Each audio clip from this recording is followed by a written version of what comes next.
우리 사람은 늘 형통하기를 원하고 잘 되기를 원하고 어려움이 없기를 원하고 좋은 일만 일어나기를 원합니다. 그러나 살다가 보면 원치 않게 고난의 때를 만나기도 하고 길이 막히고 절망적인 때를 만나기도 합니다. 빛이 있으면 어둠이 있듯이 선이 있으면 악이 있듯이 우리가 인생을 살다 보면 이 좋은 날과 고난의 때를 이렇게 만나기도 합니다. 너무 기뻐서 막 환호를 지며 춤을 추듯이 기쁠 때가 있는가 하면 정말 또 눈물 콧물 쏟으며 통곡하며 땅을 치는 공고한 일을 만나기도 합니다. 14절에 보면 형통한 날에는 기뻐하고 공고한 날에는 뒤돌아보아라. 이 두 가지를 하나님이 병행하게 하사 사람이 그의 장래일을 능히 행하려 알지 못하게 하셨느니라. 우리가 인생을 살면서 꼭 기억해야 될 것은 첫째는 하나님은 언제나 누구에게나 형통한 날과 공고한 날을 병행해서 주신다라는 겁니다. 우리가 사는 세상은 낮이 있으면 밤이 있듯이 봄이 있으면 여름이 있듯이 가을이 있는가 하면 겨울이 찾아오듯이 우리 인생은 늘 좋은 일과 나쁜 일이 같이 온다라는 겁니다. 설상가상, 엎친데 덮친다라는 말이 있지만 그러나 잠시 후에 대박나는 때도 찾아옵니다. 옛날 사람들은 얘기합니다. 죽으라는 법은 없다. 너무너무 힘들고 너무너무 고통스러워서 죽고 싶어서 준비하는데 들리는 소리가 좋은 소리가 들려와요. 숨 쉴 틈을 주고 여유를 주고 또 좋은 일들이 날아온다라는 거예요. 전도서 3장에 보면 천하의 범 만사가 때가 있다고 하면서 28가지 때를 짝을 맞추어서 얘기하고 있습니다. 거기 보면 날 때가 있으면 죽을 때가 있고 심을 때가 있으면 심은 것을 뽑을 때가 있고 죽일 때가 있으면 치료할 때가 있고 헐 때가 있으면 세울 때가 있고 울 때가 있으면 웃을 때가 있고 슬퍼할 때가 있으면 춤출 때가 있고 돌을 던질 때가 있고 돌을 거둘 때가 있고 안을 때가 있으면 버릴 때가 있고 찢을 때가 있으면 꿰맬 때가 있고 잠잠할 때가 있고 말할 때가 있고 사랑할 때가 있고 미워할 때가 있고 전쟁할 때가 있고 평화할 때가 있다. 여러분의 인생 가운데 태어남의 기쁨이 있으면 죽음이 있다라는 걸 기억해야 됩니다. 우리 인생 가운데 뭔가 허물어지면 반드시 또 하나님이 세워줄 때가 있음을 믿고 위로받기를 축복합니다. 왜 이렇게 하나님께서 형통한 때와 공고한 때를 병행하여 주실까요? 형통의 날만 계속돼 보세요. 기고만장합니다. 교만합니다. 그래서 하나님이 자꾸 우리를 꺾어버리기 위해서 겸손하기 위해서 때로는 공고한 날을 주신다라는 거예요. 또 공고한 날만 계속되면 어떡합니까? 살아날 사람이 어디 있어요? 다 죽어버리죠.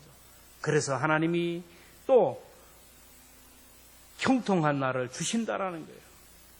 여러분, 이 내 인생에 형통할 때가 있든 공고한 날이 있든 간에 이 모든 것은 우연이 아니라 하나님의 섭리로 이루어지는 것을 믿으시기를 바랍니다.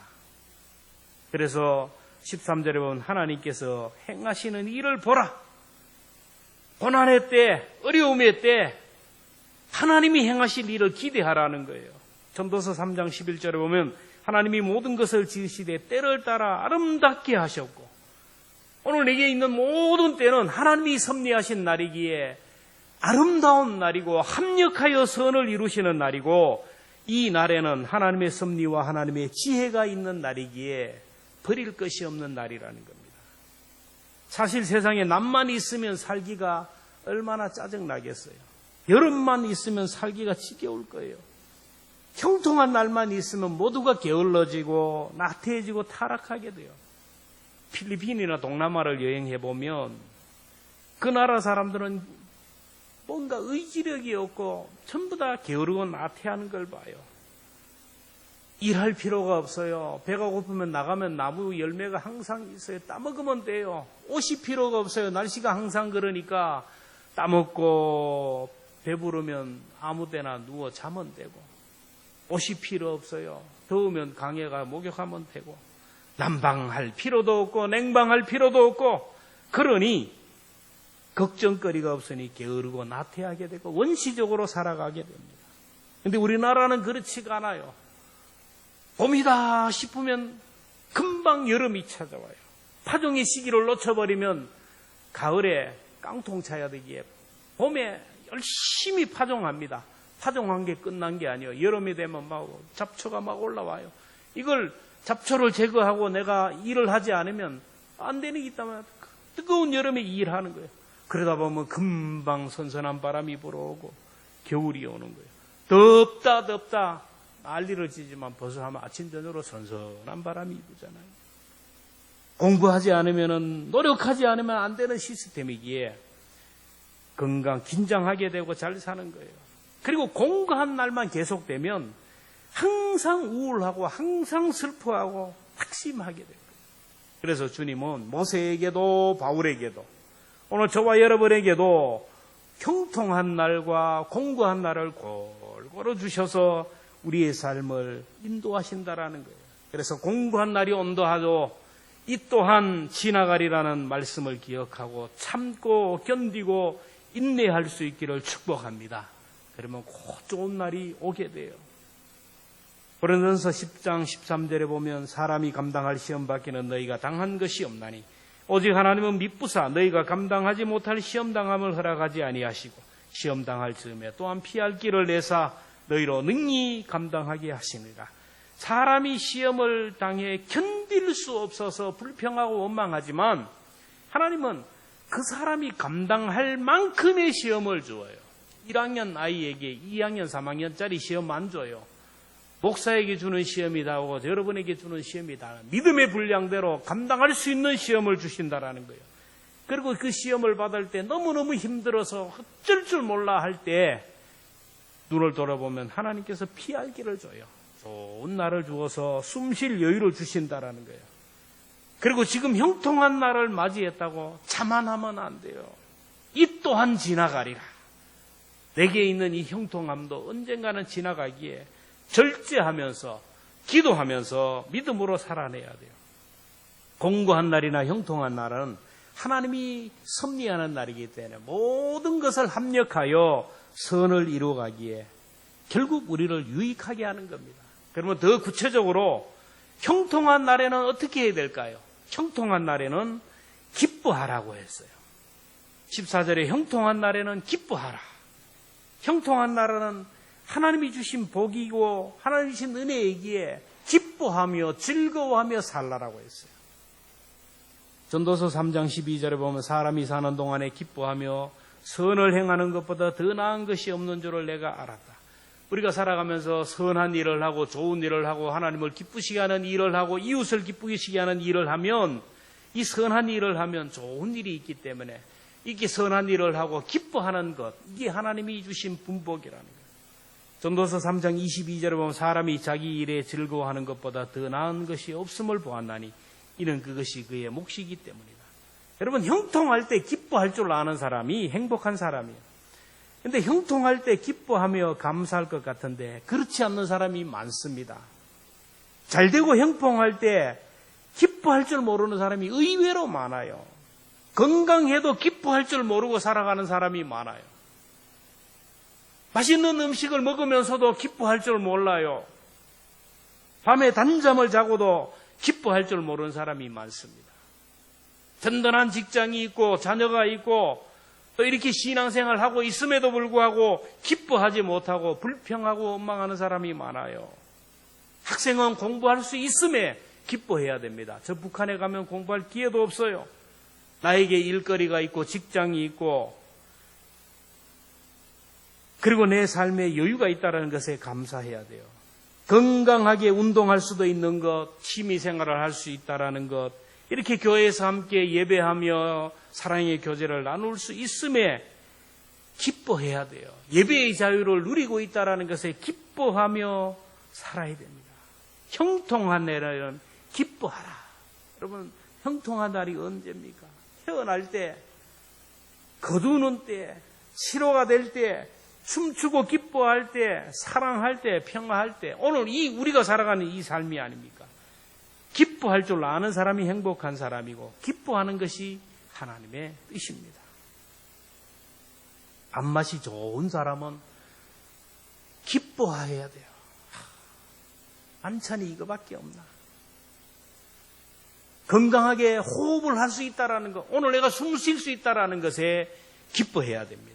여러분, 종이 울리기 전에는 종이 아니듯이 하나님이 주신 은혜를 내가 깨닫고 기뻐하기 이전에는 내 삶에 의미가 없어요.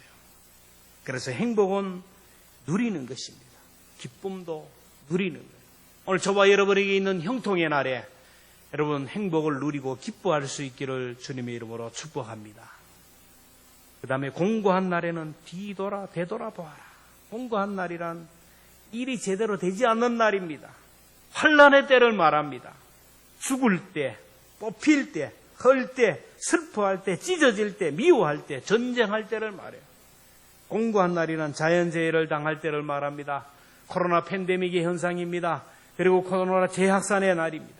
전쟁의 날입니다. 기근과 홍수와 지진과 천재지변의 때입니다. 내 몸이 아프고 내 몸에 불치병이 걸렸을 때입니다. 갑자기 직장을 잃어버릴 때입니다.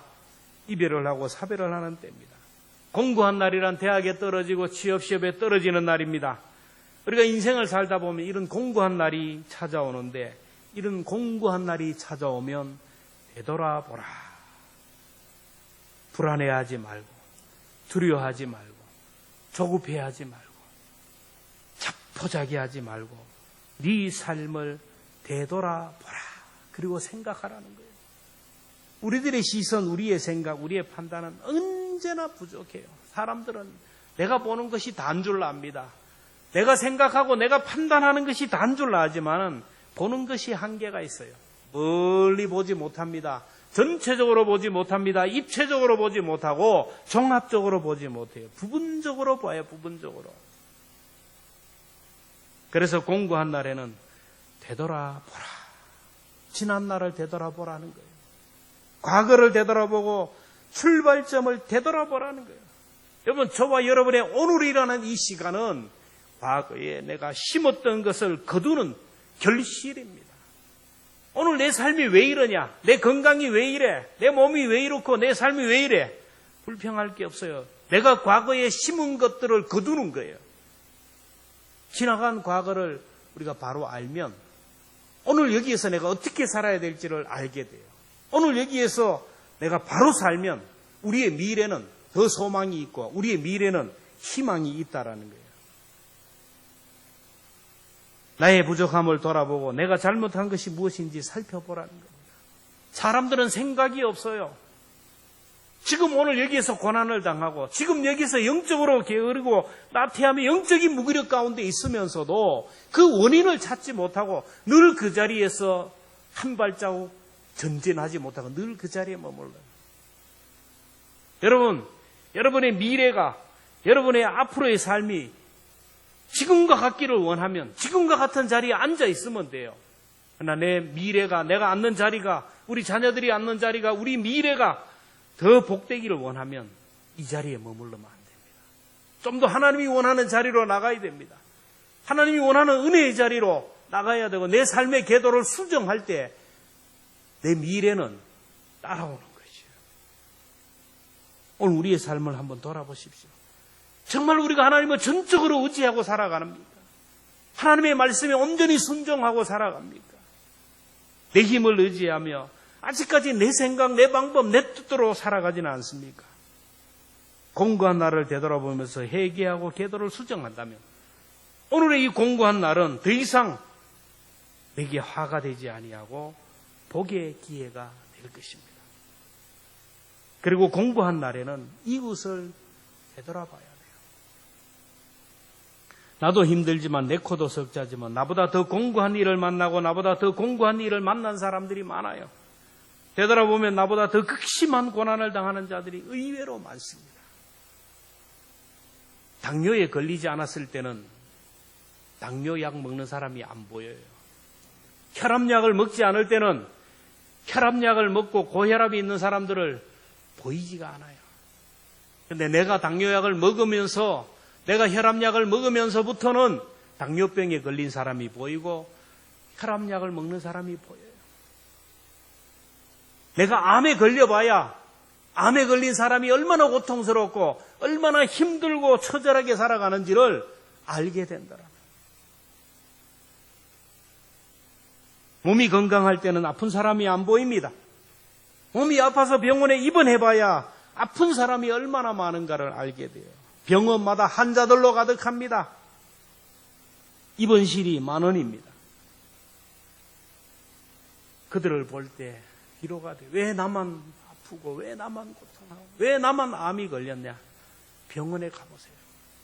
나보다 더 힘들고 어렵게 처절하게 살아가는 사람이 너무 많아요.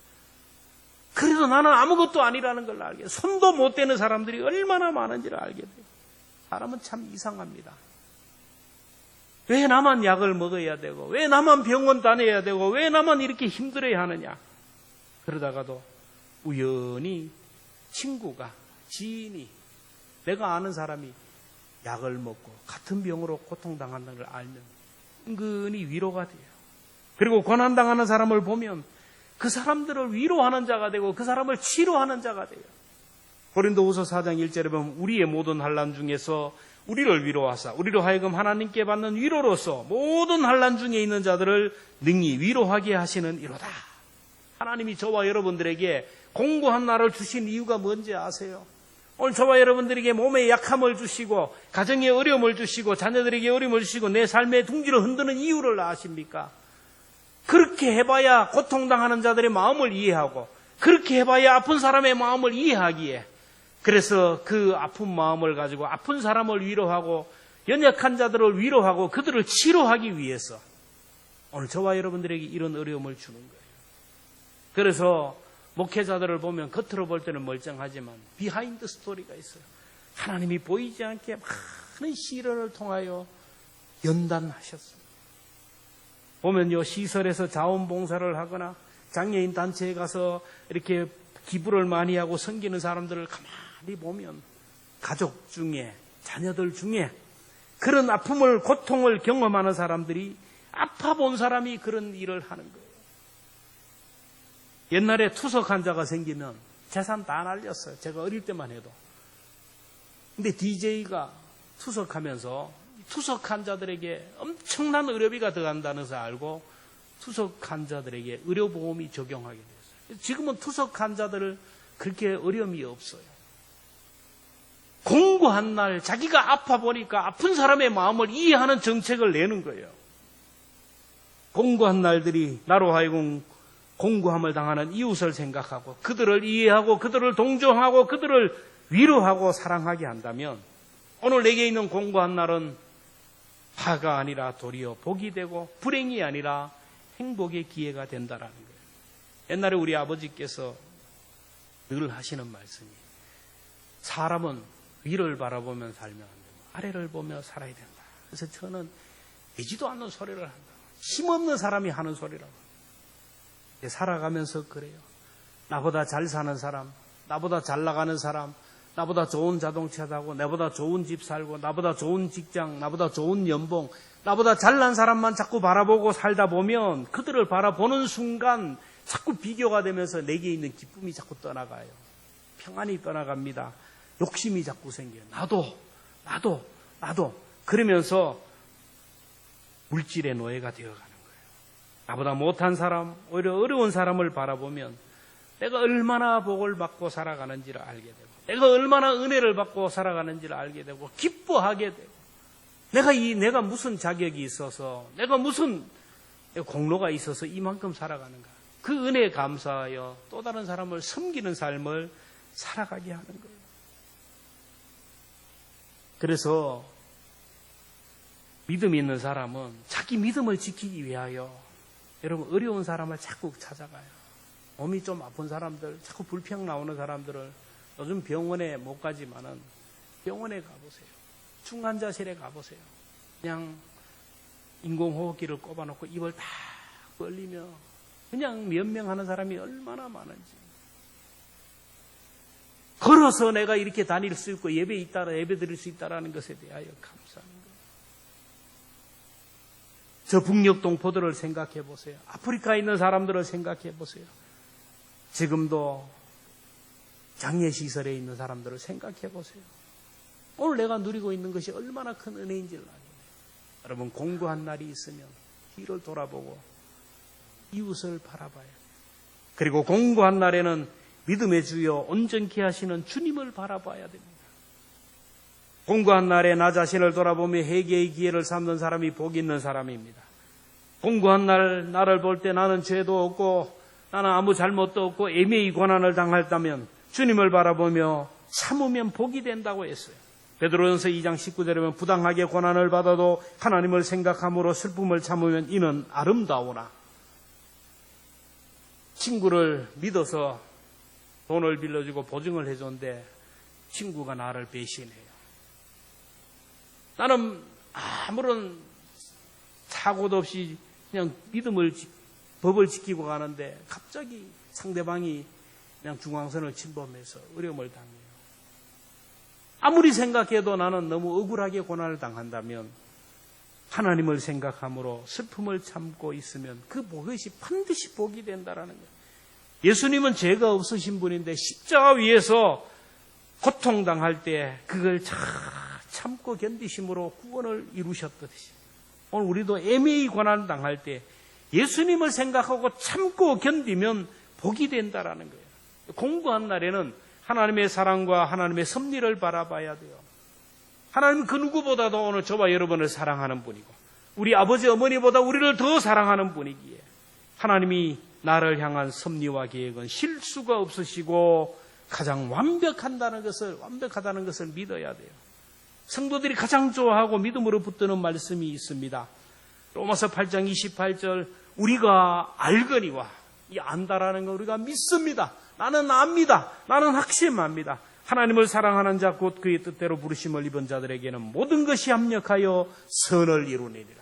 오늘 우리가 하나님을 사랑하고 우리가 하나님을 신뢰하고 하나님의 자녀라는 것을 믿는다면 오늘 내게 있는 형통의 날이든 공고한 날이든 하나님의 이 모든 것들을 이렇게 저렇게 합력하여 선을 이루시는 분이라는 거예요. 하나님은 우리 아버지보다 우리를 더 사랑해요. 우리 아버지는 힘이 없어요. 능력이 없지만 하나님은 전지전능하신 분이에요. 그래서 그분은 나에게 있는 곤란한 날도 이렇게 저렇게 섭리해서 합력하여 선으로 인도한다는 거예요. 내가 당하는 인생의 공고한 날은 하나님이 정하신 목표를 향하여 나가는 하나의 과정이에요. 우리가 목적지를 가기 위해서는 터널을 지나기도 합니다. 평탄한 길이 있어요. 하이웨이가 있습니다. 안동에서 서울까지 가기 위해서는 국도도 있고요. 터널, 하이웨이, 고속도로도 있는데 가다 보면 터널이 있어요. 터널 앞에서 주저하는 사람이 없습니다. 시편 90편 10절에 보면 우리의 연수가 70이요 강건하면 80이라도 그 연수의 자랑은 수고와 슬픔뿐이요 신속기간이 우리가 날아가나이다. 70, 80, 90, 100 살아가는 인생 가운데 몇 번의 터널을 만나는 사람, 몇십 번의 터널을 만나는 사람들이 있습니다. 그러나 그 터널은 통과해야 되는 거예요. 중요한 것은 나에게 있는 이 공고한 날은 터널이지 동굴이 아니라는 거예요. 여러분, 동굴과 터널의 차이를 알잖아요. 동굴은 끝이 안 보여요. 어디로 가야 될지 몰라요. 앞길이 안 보입니다. 터널은 끝이 보여요. 저 끝에 바늘구멍만한 하얀 게 있어요. 가면 갈수록 그 바늘구멍이 점점 더 커지고 점점 더 커지고 결국 끝에 가면 확 열리는 거예요. 그러나 동굴은 끝이 보이지 않아요. 그래서 전도서 7장 8절에 보면 일의 끝이 시작보다 낫다라고 했어요. 오늘 저와 여러분의 오늘보다는 내일이 더 낫다라는 것을 믿을 수 있기를 바랍니다. 이 세상보다 다음 생애가 더 나아요. 지금까지 살아온 생애보다 앞으로의 생애가 더 보람있고 더 의미 있고 더 행복한 날이 기다리고 있다라는 거예요. 지금 코로나로 인하여 교회가 공고한 날을 맞지만 하나님은 우리에게 말씀하십니다. 학기 2상 9절에 보면 이 성전의 나중 영광이 이전 영광보다 크리라. 코로나 인하여 성교가 위축되고 성도들의 믿음이 위축되지만 나중 영광이 우리 교회의 나중 영광이 이전 영광보다 더 크게 해 주실 것이라는 거예요. 그러므로 공고한 날에는 좋으신 하나님, 선하신 하나님을 바라봐야 돼요.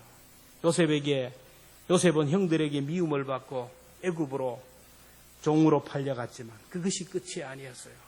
요셉의 공고한 날이 요셉을 당대의 최고의 지도자로 세우지 않습니까? 시편 105편 17절부터 19절까지 말씀 함께 읽습니다. 시작. 그가 한 사람을 앞서 보냈으며 요셉이 종으로 팔렸도다. 그의 발은 착고를 차고 그의 몸은 쇠사슬에 매였으니 곧 여호와의 말씀이 응할 때까지라. 그의 말씀이 그를 단련하였도다. 요셉의 발에 착고가 차였어요. 요셉의 몸에 쇠사슬이 매이는 공고한 날이 얼마나 오래된지 아십니까? 우리가 보면 요셉이 애굽으로 팔려가서 보디발의 집에서 보디발의 아내의 유혹을 물리치다가 감옥에 갔다가 잠깐 나와가지고 그냥 애굽의 총리 되어서 승승장구했다. 아니, 그 오랜 동안 요셉은 감옥에 갇혔어요. 그 오랜 세월 동안 요셉의 발에 착고가 채이고 몸에 쇠사슬이 매였어요. 그것이 요셉을 연단하고 세계를 담을 수 있는 그릇으로 키워갔던 거예요.